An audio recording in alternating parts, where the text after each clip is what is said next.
PM किसान योजनेच्या लाभासाठी 30 जून 2026 पूर्वी वार्षिक ई-केवायसी करणे बंधनकारक ठेवण्यात आलेला आहे। जर तुम्ही पीएम किसान योजनेचा लाभ घेत असाल तर हा व्हिडिओ आवर्जून नक्की शेवटपर्यंत पहा। तुम्हाला महाराष्ट्र शासन कृषी विभागाच्या माध्यमातून वारंवार आव्हान प्रत्येक जिल्ह्यांच्या माध्यमातून करण्यात येत आहे। रत्नागिरी जिल्ह्यातील जिल्हा अधीक्षक कृषी अधिकारी यांच्या माध्यमातून जे प्रेस नोट काढण्यात आली आहे ती प्रेस नोट मी तुम्हाला दाखवतो, व्यवस्थित समजून घ्या। यामध्ये कोणाला ई-केवायसी करायची आहे, पीएम किसान योजनेच्या लाभासाठी 30 जून 2026 पूर्वी वार्षिक ई-केवायसी करणे बंधनकारक आहे। प्रधानमंत्री किसान सन्मान निधी योजना म्हणजेच पीएम किसान ही योजना दिनांक 24 फेब्रुवारी 2019 रोजी सुरू करण्यात आली असून पात्र शेतकरी कुटुंबांना दरवर्षी 6,000 रुपये इतके आर्थिक मदत 3 समान हप्त्यामध्ये दिले जाते। सदर योजनेअंतर्गत पात्र लाभार्थ्यांना थेट लाभ हस्तांतरण डीबीटी द्वारे लाभ वितरित करण्यात येत आहे। पीएम किसान योजनेअंतर्गत सर्व लाभार्थ्यांसाठी मजबूत आणि सातत्यपूर्ण प्रमाणीकरण सुनिश्चित करण्यासाठी वार्षिक ई-केवायसी प्रमाणीकरण लागू करण्यात आले आहे। पीएम किसान प्रणाली अंतर्गत सीएससी केंद्रामार्फत बायोमेट्रिक प्रमाणीकरण किंवा पीएम किसान मोबाईल ॲपद्वारे फेस ऑथेंटिकेशन या दोन पद्धतीने ई-केवायसी पूर्ण करता येणार आहे। ई-केवायसी कशा पद्धतीने करायची आहे आपल्या मोबाईलच्या माध्यमातून या संदर्भातील सविस्तर माहितीचा व्हिडिओ या व्हिडिओच्या शेवटी लावण्यात आलेला आहे। तो व्हिडिओ पाहून तुम्ही ई-केवायसी करू शकता। पुढे माहिती समजून घ्या। पीएम किसान योजनेच्या आगामी हप्त्यासाठी उल्लेख करण्यात आलेले म्हणजे पुढील हप्त्यासाठी पात्र खऱ्या लाभार्थ्यांची वेळेत पात्रता सुनिश्चित करण्यासाठी आणि नियोजनबद्ध पद्धतीने 100% उद्दिष्ट साध्य करण्यासाठी चालू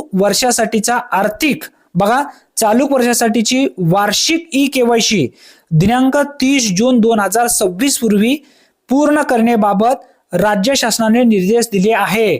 म्हणजे राज्य शासनाच्या माध्यमातून हे निर्देश देण्यात आलेला आहे, म्हणजे राज्यातील सर्व जिल्ह्यातील सर्व पात्र लाभार्थ्यांसाठी ही लागू आहे।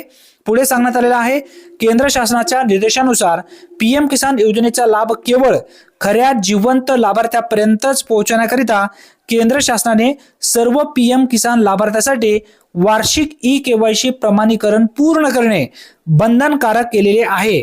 पीएम किसान प्रणाली अंतर्गत सामायिक सुविधा केंद्र म्हणजेच सीएससी सेंटर केंद्रामार्फत बायोमेट्रिक प्रमाणीकरण किंवा पीएम किसान मोबाईल ॲपद्वारे फेस ऑथेंटिकेशन या दोन पद्धतीने ई-केवायसी प्रमाणीकरण करता येतं असं सुद्धा या ठिकाणी सांगण्यात आलेलं आहे। आता बघा पुढे जी माहिती सांगण्यात आलेली आहे तसेच वृद्ध, आजारी, दिव्यांग अशा लाभार्थ्यांना हालचाली संबंधित अडचणी आहेत आणि केंद्रावर जाणे शक्य नाही आहे अशा लाभार्थ्यांनी गाव पातळीवरील ग्रामस्तरीय नोडल अधिकारी, सहाय्यक कृषी अधिकारी यांच्याशी संपर्क करून ई-केवायसी पूर्ण करावी।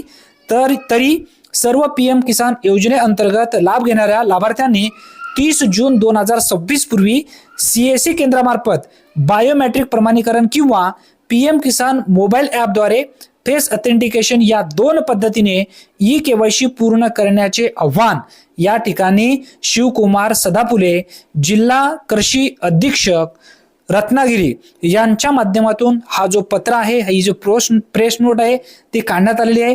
यामध्ये सांगण्यात आलेला जो पॉइंट आहे ते तुमच्या लक्षात असू द्या। जिथं राज्य शासनाच्या माध्यमातून जे निर्देश देण्यात आलेले आहे, ही केंद्र सरकारची जरी योजना असेल तर यामध्ये जिवंत लाभार्थ्यापर्यंत या योजनेचा लाभ पोहोचला जावा या उद्देशाने वार्षिक ई-केवायसी केली जाणार आहे। जर तुमची ई-केवायसी बाकी असेल तर तात्काळ ई-केवायसी करून घ्या। ई-केवायसी कशा पद्धतीने करायची आहे अवघ्या 2 मिनिटाच्या आत घरी बसल्या आपल्या मोबाईलच्या माध्यमातून या संदर्भातील सविस्तर माहितीचा व्हिडिओ तुमच्या हाताच्या उजव्या साईडला हा जो व्हिडिओ तुम्हाला दिसत आहे त्याच्या बाजूमध्ये दिसत आहे त्यावरती टच करा। पूर्ण माहिती पाहून घरी बसल्या आपल्या मोबाईलच्या माध्यमातून आपला चेहरा दाखवून ई-केवायसी करून घ्या। कारण या लाभापासून जर तुम्हाला वंचित व्हायचं नसेल तर 30 जून 2026 पूर्वी ई-केवायसी करणे बंधनकारक आहे। आता ई-केवायसी तुम्हाला करावीच लागेल। हा एक दिलासा देणारा अपडेट असल्यामुळे जास्तीत जास्त लाभार्थ्यांपर्यंत हा व्हिडिओ नक्की शेअर करा। चॅनलवरती जर तुम्ही पहिल्यांदाच आला असाल तर चॅनलला सबस्क्राईब करून ठेवा। धन्यवाद। पुन्हा भेटूया नवीन व्हिडिओमध्ये नवीन माहितीसह। तोपर्यंत जय हिंद, जय महाराष्ट्र।